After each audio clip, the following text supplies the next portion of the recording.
예레미야 7장이 성전설교라고 불리는 본문이지요. 성전설교의 내용 자체는 1절부터 15절까지가 설교 본문 자체라고 할 수가 있겠습니다. 우리가 지난 시간에 나누었던 것처럼 예레미야가 성전에 유대 백성들이 모두가 나와야 되었던 어떤 날에 이런 설교를 단행한 것이겠습니다. 예배하러 성전 문에 들어오는 사람들을 향해서 이런 말씀들을 했던 것이지요. 구약시대 때 예루살렘에 성전이 여러 개 있는 것도 아니고 말이에요. 딱 하나밖에 없잖아요. 하나밖에 있는 성전에 가서 이런 설교를 전하고 하나님이 그걸 전하게 하신다라는 점에서 놀랍죠. 그리고 예언자들의 설교의 특징이 싸잡기이지 않습니까? 이날 이 성전에 들어오는 모든 사람들이 다 나쁜 놈일 것 같지 않아요. 근데 예언자들은 그거 배려하지 않습니다. 배려하지 않고 그냥 전부를 싸잡아서는 이 강도의 소굴로 만드는 자들이다. 뭐 이렇게 규정을 하고 있다는 점에서 놀랍죠. 이 싸잡아서 말하기. 우리가 주일날 설교 들을 때 이 목사가 설교를 회중을 싸잡아서 하면 굉장히 불편한데 예레미야는 하여튼 그렇게 행하는 것이 있지요. 이 설교가 얼마나 불편했던지 예레미야 26장에 보면은 이 성전 설교의 반응이 나오지 않습니까? 사람들이 이 설교를 듣자 감동이 되고 마음에 찔림이 되어서 베드로는 그렇지 않습니까? 베드로가 너희가 못 박은 자를 하나님이 살리셨다 그랬더니 회중들이 찔려서 우리가 어찌할꼬 어떻게 하면 되겠냐 해서는 예수님의 이름으로 세례받고 뭐 이런 역사가 났지만 예레미야가 성전 설교를 전했더니 온 회중 전체가 예레미야를 죽여야 된다 이런 반응이 나타난 것을 우리가 26장에서 볼 수가 있죠. 그리고 그 예레미야를 죽여야 한다라고 했던 사람들의 핵심이 제사장들과 선지자들 뭐 이렇게 예레미야 26장에 되어 있는 것도 우리가 볼 수 있습니다. 쉽게 말하면 동료 사역자이죠. 이 제사장들이나 선지자들은 딱 안 거죠. 예레미야의 설교가 얼마나 위험한지. 나머지 청중으로는 고관들과 백성들 뭐 이런 표현들이 26장에 있습니다만 이분들은 어느 정도 설득이 돼요. 함부로 예레미야를 죽일 수는 없겠다. 이 점에는 설득이 되는데 제사장들과 선지자들 요 집단은 평생 동안 예레미야가 뭐 40년 넘게 사역하는 동안 평생의 예레미야의 대적이 제사장들과 선지자들, 동료 사역자들이죠. 자기의 근거 전체를 뒤흔들어 버리는 설교이기 때문에 참을 수 없는 것이었습니다. 우리 이 제2신구약 중간기 동안에 쓰여진 이사야 승천기라는 책이 있는데 그 책에도 이사야가 순교하게 되는 이 므낫세 시대 때 순교했다 뭐 그런 내용이 나오는데 그 이사야가 므낫세 시대 때 처형당하는 첫 번째 이유가 예루살렘과 이스라엘 백성을 가리켜서 소돔과 고모라라고 했다는 게 죄목이었습니다. 이사야 1장 10절에 뭐 너희 소돔의 관원들아 너희 고모라의 백성아 그러지 않습니까? 이 하나님의 백성을 향해 소돔과 고모라라고 불렀다라는 게 이사야가 죽게 되는 죄목이었고 예레미야는 7장과 26장에서 성전을 가리켜서 그게 하나님의 집이라고 하는 말이 거짓말이다. 그리고 이 성전이 황폐하게 된다. 이걸 전했다는 이유로 예레미야는 죽음을 목전에 두게 되는 이런 것들을 볼 수 있죠. 비슷비슷한 것이죠. 이 가장 근본적인 것들을 건들면은 용서할 수 없는 뭐 이런 모습들을 볼 수가 있겠습니다. 예레미야 7장이 그래서 우리에게 이야기하는 것이 이 사람들은 줄기차게 제의적으로 예배와 연관해서 성전 내에서 어떻게든 해결을 하려고 하고 더 정성스러운 향품과 유향을 하나님께 드리기 이렇게 하는 데 비해서 예레미야가 선포했던 것은 그렇지 않다. 길과 행위를 바르게 하는 게 하나님이 요구하시는 전부였다라는 것이지요. 이거 오늘 우리 시대에도 여전히 힘든 것이겠습니다. 모든 한국교회 내 여전히 남아있는 예배가 살아야 교회가 회복된다 라는 주장들에 대해서는 정말 누가 주장을 해도 동의가 되지 않아요. 심지어는 꽤 개혁적이라고 뭐 자칭타칭 하시는 분들도 예배가 살 길이다 해요. 말이 원론적으로는 옳지요. 하나님을 경배함이 모든 인간의 살 길이다라는 건 너무 동의되지만 그럼 그 예배가 뭐냐? 예배를 뭘로 표현할 거냐가 관건이죠. 주일날 더 바르게 예배 드리자는 거냐? 주일날 더 진지하게 간절한 마음으로 예배 드리자는 거냐? 저는 이건 절대로 해결책일 수 없다 싶어요. 지난번에도 뭐 이야기했지만 사람이라는 게 예배 드리다 보면 졸기도 하고 딴 생각하기도 하고 뭐 콩밭에 몇 번을 갔다 오기도 하고 그런 것이 그게 하나님이 지은 사람이지 않습니까? 근데 그거 예배 드리는 1시간 내내 콩밭에 한 번도 안 갔다 오면 하나님이 기뻐하시고 기뻐하실 겁니다. 기뻐하시고 콩밭에 가지 마세요. 갈 일이진 않겠지만 그게 관건이진 않겠다 생각해요. 뭐가 예배냐 도대체. 뭐가 예배냐가 문제이죠. 예레미야는 명확하지 않습니까? 길과 행위를 바르게 해라. 이 겁나 윤리적인 표현이에요. 자꾸 우리는 이런 것들을 덧칠을 해서 종교적으로 자꾸 그런 식으로 표현을 하려고 해요. 그렇지만 예레미야도 그렇고 이사야도 그렇고 아모스도 그렇고 이 책들에 종종 나오는 단어가 바르게 하다 혹은 뭐 선을 행하라 이런 약간은 뜬금없는 말씀들이 있어요. 선을 행하라니 너무 평범하지 않습니까? 특히 아모스가 그런 요구가 세지요. 악은 버리고 선을 행하라.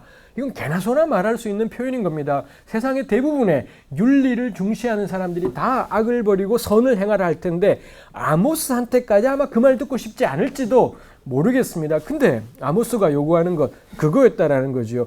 미가가 요구하는 것도 그거지 않습니까? 사람들은 뭐 천천의 수양 만만의 기름 마지막에는 아들까지 뭐 이런 생각을 하지만 하나님이 너에게 요구하시는 선한 것을 보이셨다. 거기도 선한 것 보이셨다. 선한 것의 내용이 뭔가요?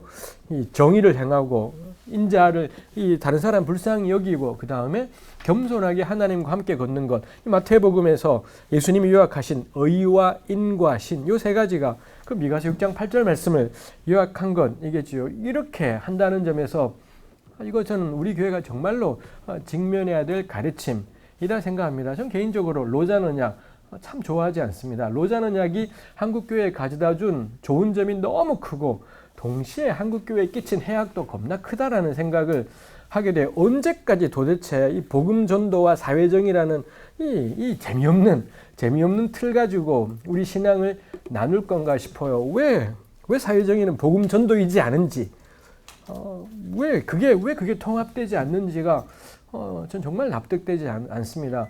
그래서 왜 언젠가 이 복음가 상황에서 우리 그 전에 우리 복음주의 그걸 뭐라고 불렀던가요? 80년대 복음주의라 무슨 체제? 87년 체제 복음주의 뭐 논쟁들이 있었지 않습니까? 있었더랬습니다. 그거 보면서도 참 재미없다, 참 동의되지 않는다 싶어요. 87년 체제라고 흔히 말하지만 거기에 로잔 언약이 굉장히 중요한 그걸로 되어 있지만 글쎄요. 도대체 저도 87년 체제에 속했던 대학의 8호 학번이었던 사람으로서 저에게 그 당시에 로잔 언약은 아무 의미가 없었는데 제가 다녔던 교회에서나 뭐 사회 문제에 대해서 엄청난 관심을 가지고 우리 삶을 드리자 뭐 이런 이야기를 했지만 로잔 언약이 끼친 영향이라는 건 하나도 없었는데 로잔 언약이 한국 복음주의에 그렇게 중요한 것인지 정말 저는 잘 모르겠다 싶어요. 너무 성경적이지 않다. 이게 그때는 뭔가 찝찝했었고요. 계속 구약을 공부하면서는 복음 전도와 사회정의는 성경적인 패러다임일 수가 없다. 성경 자체가 이런 식으로 나누고 있지 않은데 자꾸 그거를 그렇게 나눈 상태에서 우리가 지금 부족한 건 사회정의다. 전 해결책은 없겠다. 뭘 얼마나 더 사회정의를 할 건가 싶어요. 이제까지 한국교회가 이 가난한 이유 문제를 얼마나 많이 구제비를 설정하고 재정을 투자하고를 아마 모든 종교 가운데 기독교가 가톨릭까지 합쳐서 가장 많이 한 종교일 겁니다. 뭘 더 할 수가 있겠습니까? 단지 독재 물러가라를 주류교회가 열심히 안 한 것이 그게 이제 그걸 우리가 하면은 이 교회의 변화가 오게 되는 건지 에서도 쉽지는 않다 싶어요. 예레미야 그렇게 나누지 않잖아요. 우리가 지금 이 수직이 있고 수평이 있는데 수직은 괜찮았는데 수평이 참 부족했다. 이거 열심히 하자. 그거 요구하지 않아요. 아모스 그런 식으로 요구하지 않고 예레미야도 이사야도 제가 보기에는 그렇게 요구하지 않습니다. 이분들은 길과 행위를 바르게 하라. 그게 뭔가요? 그게 예배인 겁니다. 그게 하나님과의 관계의 회복. 이었다라는 것입니다. 자꾸 수직이니 수평이니 나누고 이 복음 전도와 사회정의라는 아주 생소한 두 가지의 개념으로 나누고 사회정의를 자꾸 강조하는 게 전 참 마땅치 않다. 성경과 연관해서 정말 동의되지 않는 식의 스타일이다 싶은 생각이 있지요. 그 점에서 저는 우리 예언서들이 이야기하는 이 선에 대한 강조, 정의에 대한 강조가 신앙의 본질적인 측면에 대한 강조라고 풀어가는 것이 너무 중요하겠다 싶은 것이 있습니다. 그래서 예레미야서 이 7장에 나오는 성전 설교 말씀은 꼼꼼히 보게 될 때 이건 아주 센 말씀이지요. 그래서 지난번에 나누었던 것이 이 성전 안에서의 예배가 성전 밖에서의 삶을 규정한다라기보다는 성전 바깥에서 어떤 삶을 살았는가가 그날 드린 예배를 합당한 예배로 만드는 것이지요. 그날 주일날 우리가 얼마나 진심으로 하나님께 예배했는가, 그거의 결판은 한 주간 동안의 삶에서 교회당 바깥에서의 그 삶, 뭐 교회당 바깥, 하여튼 그 바깥에서의 그 삶에서 결판이 나죠. 만만치는 않겠습니다. 저도 이 겨울철이다 보니 1월 2월이다 보니 여기저기 대학부나 청년부 수련회를 여기저기 강사로 가고 그랬더랬습니다. 메뚜기 한철이지 않습니까? 1, 2월이 딱 그런 시즌인 것 같습니다. 너무 좋아요. 이렇게 뭐 수련회 가서 청년들이 같이 모여서 찬양할 때 너무 좋아요. 저는 이제 근데 제가 경배와 찬양을 너무 좋아하지만 저는 이제 경배와 찬양에 잘 몰입이 되지 않습니다. 이거 그 순간 너무 좋아요. 너무 행복하고 좋은데 우리끼리 행복한 겁니다. 우리끼리 행복한 거고 우리끼리 너무 좋은 거고 우리 안에 그리스도의 주권이 명확하게 드러나 있지만 이게 괜찮은 예배였는지는 여기서 몰라요. 여기서 모르는 거고 그 다음에 우리가 우리 청년부 식구들 한 사람 한 사람이랑 어떤 관계를 맺는지 나가서 다시 직장 생활하면서 혹은 뭐 학생으로서는 공부하면서 내가 어떻게 사는지, 저 같은 경우는 저의 가장 적나라한 모습을 잘 아는 제 아내랑 우리 딸아이들이랑 또 어떤 관계들이 되는 것인지 결국 거기서 결판이 나지. 그 좋은 예배들이 참 때로는 답답한 느낌들이 뭐 필요한 거고 반드시 그래야 되는 거지만 하여튼 참 그런 것이 있다 싶습니다. 7장에서는 그래서 제사 전체에 대해서 마치 내가 언제 너희들에게 제사드리라고 요구한 적 있냐? 뭐 이런 식의 말씀들까지 7장 15절, 16절 이하에서 말씀하시는 것이 있습니다. 어조가 너무 강경해서 마치 하나님이 한 번도 제사를 요구하신 적이 없는 것 같은 그런 느낌이 들 정도의 강경한 어조로 하나님께서 예레미야와 이야기를 하시는 걸 볼 수 있지요. 예레미야가 구약 성경 안에 존재하는 한, 그리고 우리가 신구약 성경을 하나님 말씀으로 고백하는 기독교인인 한, 예레미야의 말씀을 제사를 이야기하는 레위기와 모순되는 것으로 본다면 이 말이 안 되는 일일 것이겠습니다. 그렇지만 적어도 예레미야 7장을 보면서는 마치 제사 전체를 부정하는 것 같은 예레미야의 강경한 어조에 대해서 우리가 충분히 강조되고 그러면 어떻게 하라는 거야? 라는 그 당황스러움, 답답함, 전 그게 반드시 우리 안에 있어야 되는 일이겠다 싶은 것이 있지요. 그리고 이 본문을 가지고 설교할 때도 이 당혹스러움, 이 목사님이 오늘 우리 예배 자체를 깡그리 아무것도 아닌 것인 듯이 말씀하시네 라는 그런 당혹감들이 우리 청중들에게 나누어지게 될 때 전 그게 예레미야 7장을 제대로 설교한 것이지 않을까 싶어요. 7장 설교를 들었는데도 내가 지금까지 해온 틀 안에서 수용이 가능한 이 문제가 있는 것, 그건 7장 말씀이 잘 드러나지 않은 것이지요. 그렇다면은 예레미야의 설교를 들은 청중들이 저 사람 죽여야 되겠다고 절대로 그렇게 반응하지 않을 것이겠다 싶어요. 그 점에서도 예레미야서는 참 쉽지 않은 말씀이다 싶은 것이 있습니다. 제가 한번 말씀을 드렸는지 모르지만 농담처럼 그래서 늘 그러죠. 예레미야서 읽을 때 너무 몰입해서는 안 된다. 이거 예레미야처럼 되겠다. 그렇게 기도해서도 안 되고 주님 예레미야의 역사가 저에게도 절대 그렇게 기도해서도 안 되고 그렇게 되면 결혼하지 말아야 돼요. 이런 삶을 사시는 분은 전 절대 결혼해서는 안 된다. 이제 우리가 예레미야의 고백에 대해서 같이 보겠습니다만 너무 삶이 처절한 이런 삶을 사는데 결혼해서 가정을 이룬다는 건 말이 안 되지 않을까 싶은 생각이 듭니다. 그런 식으로 하면 성경에 읽을 책이 없어지긴 해요. 누구를 본받겠습니까? 도대체 누구 하나를 본받아도 참 쉽지는 않은 것이겠습니다만 농담처럼 이야기하는 거죠. 그럴 만큼 예레미야서의 말씀이 예레미야는 쉽지 않다 싶은 것이 있습니다. 제가 오늘 열심히 나누고 싶은 것은 예레미야의 고백이라고 우리가 예레미야서에서 알려져 있는 이 본문 덩어리들이 있습니다. 예레미야 11장도 뭐 요리조리 관찰을 해보면 여기서 단락이 꽤나 바뀐다 라는 느낌들을 줘요. 11장 1절이 꽤나 큰 단락을 표시하는 그런 표현들이 들어와 있기도 하고, 그 다음에 11장 4절 같은 데 보시면 이 언약은 내가 너희 조상들을 애굽에서 이끌어내던 날에 맺은 언약이다 하면서 지난 과거를 정리하고 그걸 통해 적용하고 뭐 이런다라는 점에서 이거 예레미야서에서 꽤나 큰 단락 바뀔 때의 특징적인 표현이기도 하지요. 그 가운데 7절 말씀 보시면 내가 너희 조상들을 애굽 땅에서 인도하여 낸 날부터 오늘까지 간절히 경계하며 끊임없이 경계하기를 너희는 내 목소리를 순종하라 하였는데 순종하지 않았다.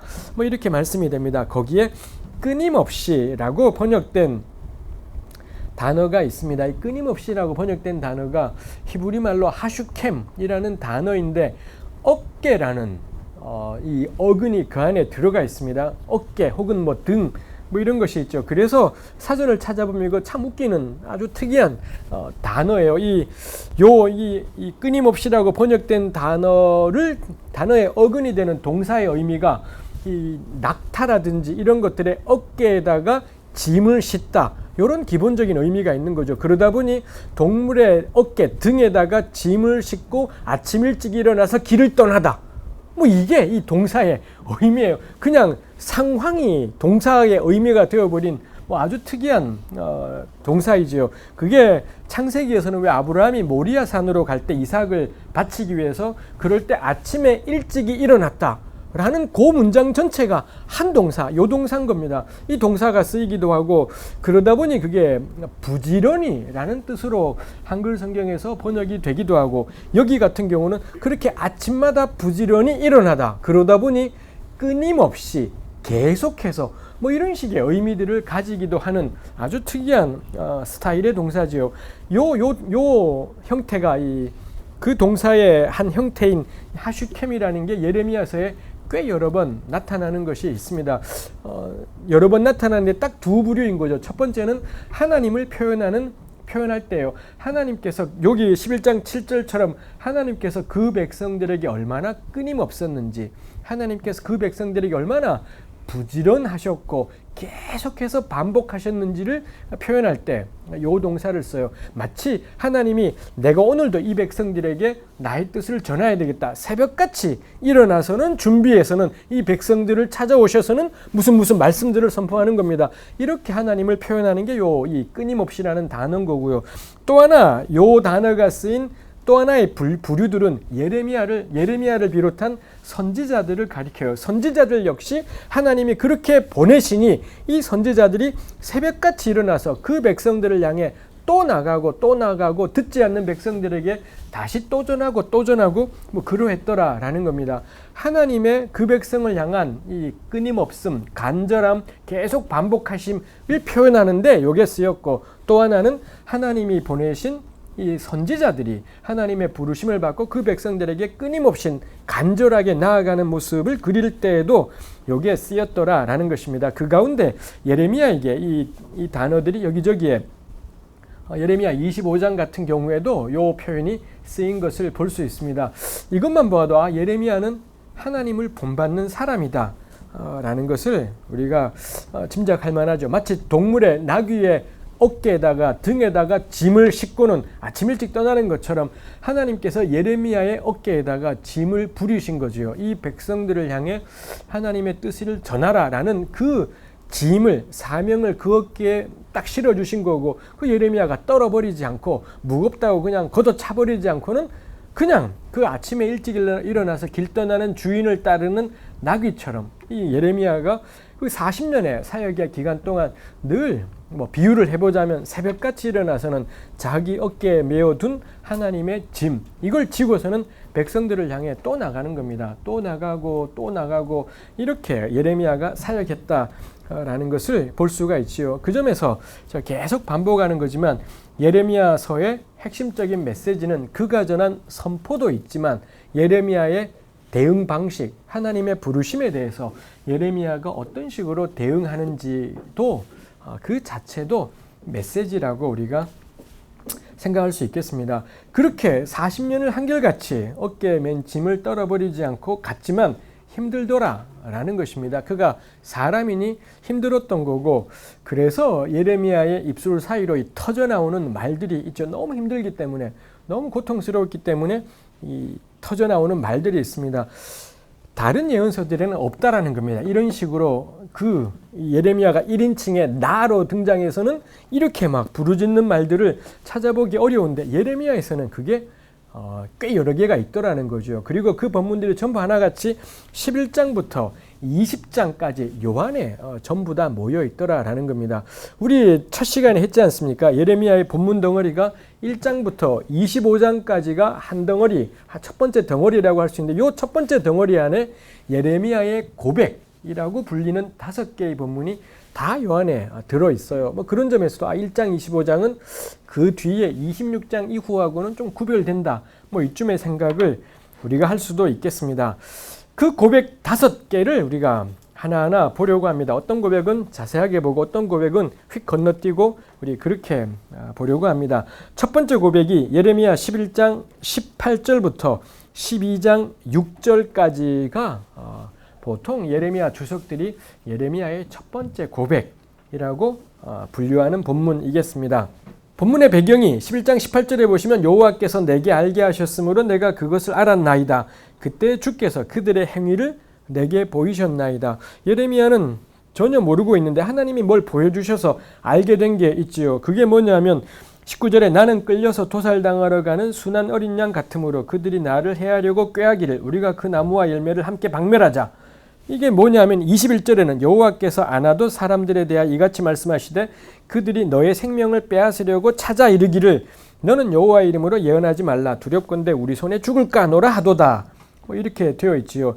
요거 우리가 묶어서 생각을 해보게 되면 아나도 사람들이 예레미야를 죽일 음모들을 꾸몄다라는 것입니다. 그거에 대해서 예레미야는 전혀 짐작조차도 하지 못했고, 뭐 설령 알았다 하더라도 뭘 어떻게 할 수 있는, 도살당하러 가는 순한 어린 양처럼 뭘 할 수 있는 상황이지 않지요. 근데 하나님이 미리 알려주셨고 아나도 사람들의 이런 음모들을 막아주셨다, 뭐 이런 내용들을, 그 사건을 겪으면서 예레미야가 하나님께 드리는 이 고백, 부르짖음, 이런 내용들이 있습니다. 이렇게 예레미야가 자신은 생각지도 않았는데 하나님이 알려주셔서 겨우 음모들을 깨닫게 되었을 때 우리 보통 자칫하면 내가 죽을 뻔했는데 하나님이 살려주셨군요, 땡큐, 뭐 이렇게 끝나고 하나님 찬양 이렇게 돼야 될 분위기인데, 이게 예레미야를 겁나 깝깝하게 만드는 겁니다. 언제까지 이런 식으로 살 거냐 라는 게 있죠.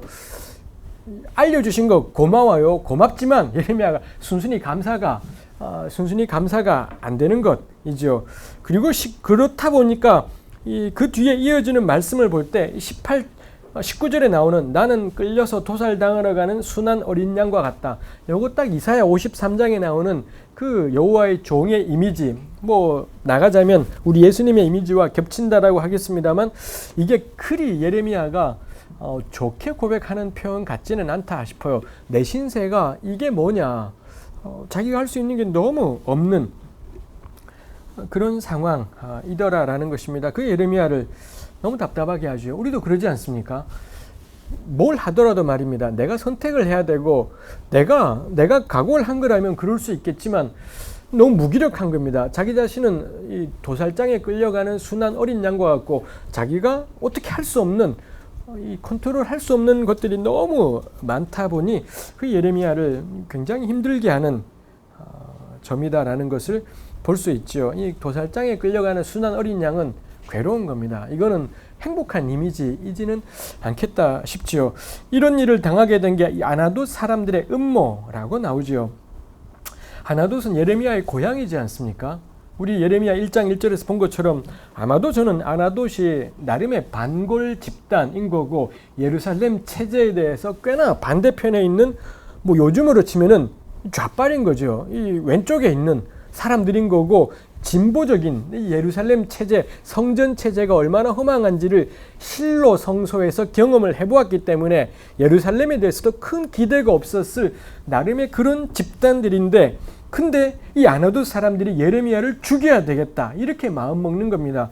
예레미야의 사역이, 예레미야의 설교가 얼마나 셌던지, 우리 아까 읽었던 21절에는 아나돗 사람들이 예레미야를 위협하기를 너 하나님의 이름으로 예언하지 마라, 안 그러면 죽는다, 뭐 이렇게 위협하지 않습니까? 아마 이 아나돗 사람들은 자기들이 이런 식으로 말하게 되리라고는 상상도 못했을 거예요. 자기들은 왼쪽인데 말입니다. 진취적이고 진보적이고 반예루살렘적이고 그런 집단인데, 근데 자기들조차도 예레미야를 향해 너 한 번만 더 하나님 어쩌고 저쩌고 하면 가만두지 않겠다 라고 말하게 될 줄은 몰랐지 않았을까. 저의 상상에 뭐 그런 생각들을 해보는 것입니다. 예레미야의 선포가 얼마나 셌던지, 얼마나 이 근본적인 뿌리 자체를 흔드는 것이었던지, 거기에는 이 아나돗 사람들도 감당이 안 되는 거죠. 예레미야는 그야말로 우리의 토대의 가장 근본을 뒤흔들어 버리기 때문에 요거 사상적으로 진취적이라고 해서 될 일이지 않더라는 거죠. 그 누구도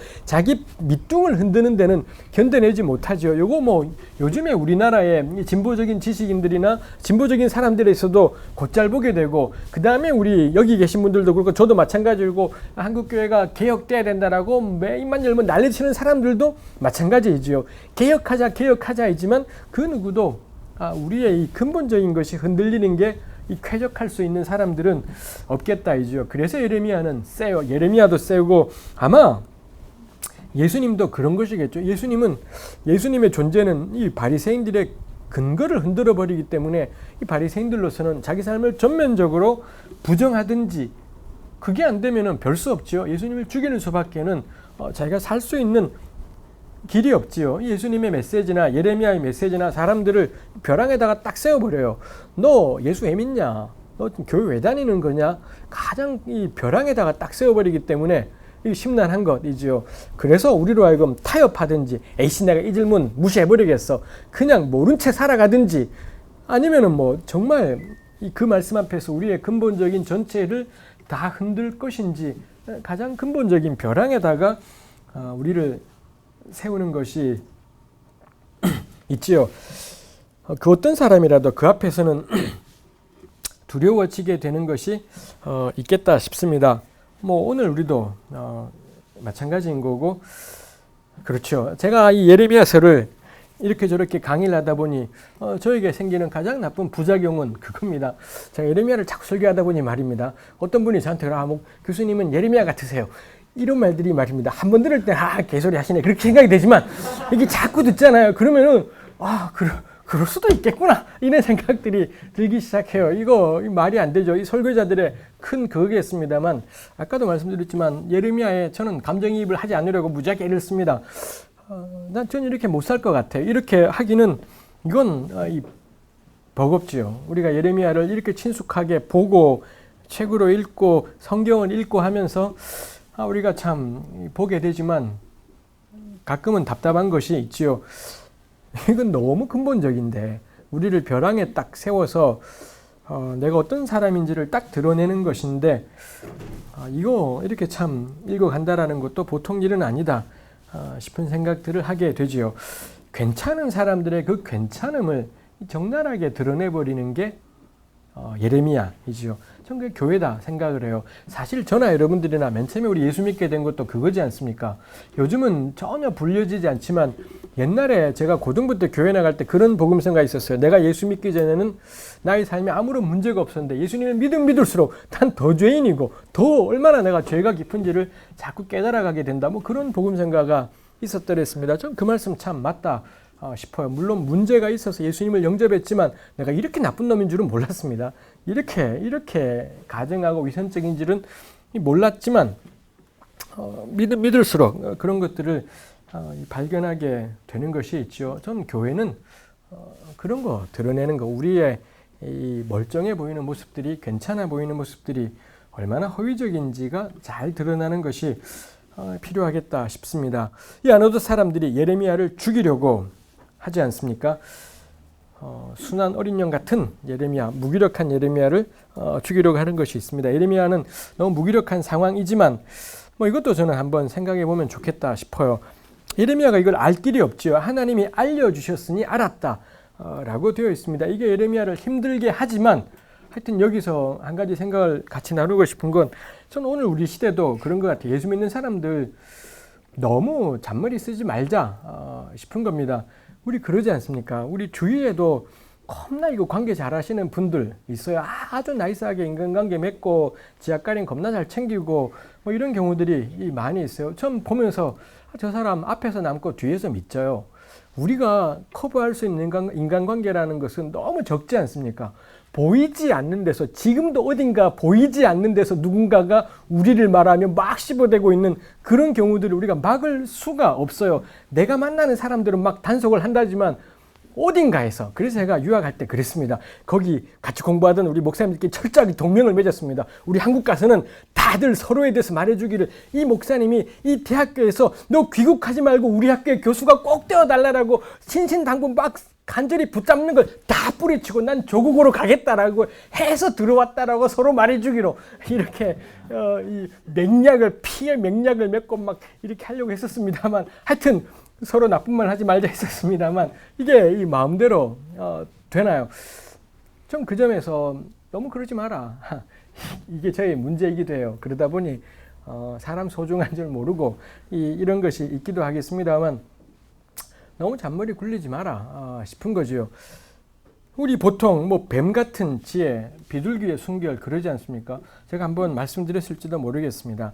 마태복음 10장에 나와 있는 이 말씀, 제가 살면서 수도 없이 이 말씀 들었습니다. 우리가 뱀의 지혜가 필요하다고 그렇게 말하는 사람은 좀 뱀이었어요. 그냥 뱀이었는데 자꾸 뱀의 지혜가 필요하다라고 그럽니다. 제가 늘 말이 이까지 오는 거죠.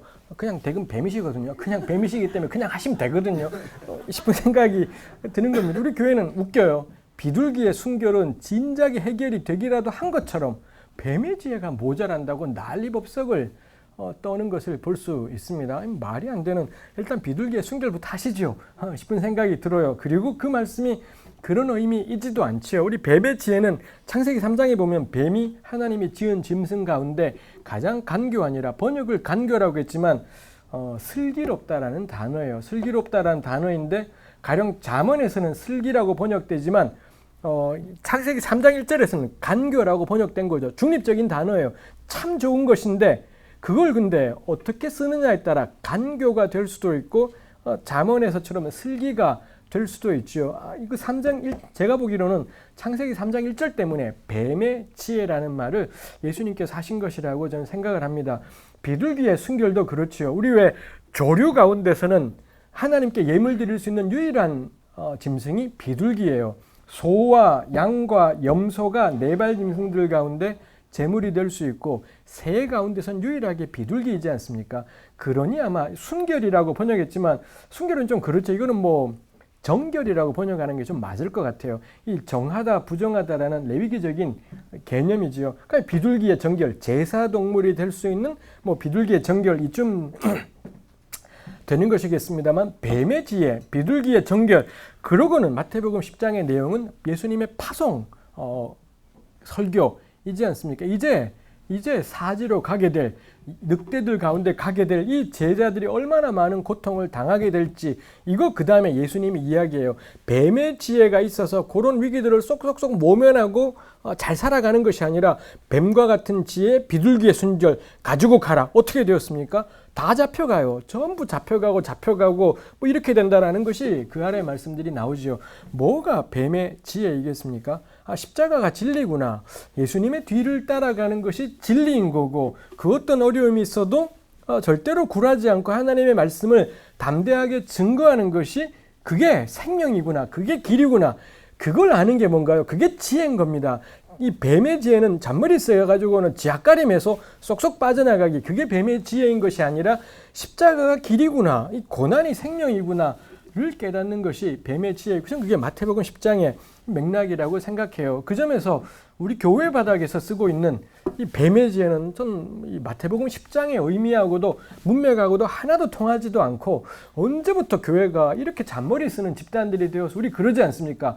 겁나 이기적이고 지껏 잘 챙기고 절대 손해보지 않고 아주 깝깝한 그런 모습이다 싶어요. 손해봐라. 손해보고 힘든 겁니다. 근데 빙산의 일각은 그런 거죠. 손해봐요. 근데 빙산의 나머지 감추어진 데에서는 하나님께서 우리들을 지키시고 보호하시고 저 앞에서 우리가 예측도 못하는데 우리 앞길을 준비하시고 예비하시는 것이 있더라는 것입니다. 예레미야가 너무 무기력해서 이게 그를 고통스럽게 하지만 하나님이 그에게 알려주시지 않습니까? 그런다고 고난이 없어지진 않지만 당장 죽을 이 위기는 넘어가게 하시는 것이 있지 않습니까? 저는 이게 예수 믿는 거다 싶은 겁니다. 너무 잔머리 굴리지 말고, 너무 지하가림 잘하지 말고, 우리 그때그때 만나는 사람들과 진심으로 소통하며 공감하며 살아가는 거지만, 손해봐라. 손해보고 그렇게 가는 거죠. 그래도 하나님이 채워주시는 것이 있지요. 그리고 그 유명한 그리 아니하실지라도 뭐 이런 거 있지 않습니까? 그거 있겠다 싶은 것입니다. 그게 뱀의 지혜지요. 뱀의 지혜는 잔머리인 것이 아니라 이렇게 사는 게 진리인 거구나, 이렇게 사는 게 하나님 보시기에 참된 삶인 거구나 아는 것이겠다 싶어요.